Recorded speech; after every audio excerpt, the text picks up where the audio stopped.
નમસ્કાર, TV30ના ડિજિટલ પ્લેટફોર્મમાં આપનું સ્વાગત છે। આપ જોઈ રહ્યા છો ટોપ ન્યૂઝ।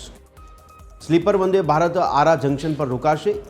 પટનાથી મુંબઈ જતી વંદે ભારતનો પણ પ્રસ્તાવ મૂકવામાં આવ્યો છે। બંને ટ્રેનોનું આરા જંકશન પર સત્તાવાર સ્ટોપેજ જાહેર। તો પોસ્ટ ઓફિસના મહત્વના સમાચાર સામે આવ્યા। ટપાલ વિભાગ નાણાકીય લાભાંશ વધારવામાં વ્યસ્ત જોવા મળ્યું। ખાતું ખોલવા પર ભાર મૂકવામાં આવી રહ્યો છે।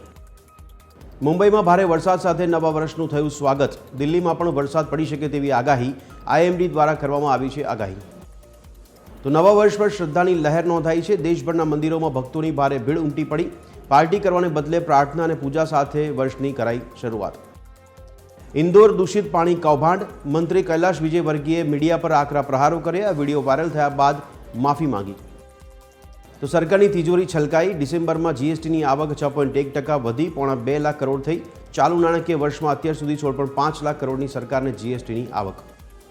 તો 1 ફેબ્રુઆરીથી તમાકુ સિગરેટ થશે મોંઘા। કેન્દ્ર સરકારે સિગારેટ તમાકુ પર 40% GST અને નવી એક્સાઇઝ ડ્યુટીની કરી જાહેરાત। સિગારેટ અને તમાકુ સંલગ્ન તમામ પ્રોડક્ટ થશે મોંઘા।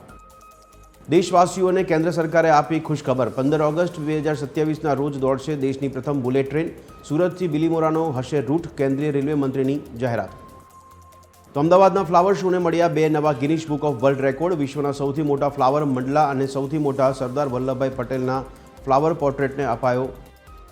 CM અને ડેપ્યુટી CMની અધ્યક્ષતામાં આવતીકાલે ST નિગમ ઉમેદવારોને આપશે નિમણૂક પત્ર। 3084 ડ્રાઈવરો ઉમેદવારોને જ્યારે 1658 હેલ્પર ઉમેદવારોને આપવામાં આવશે નિમણૂક પત્ર।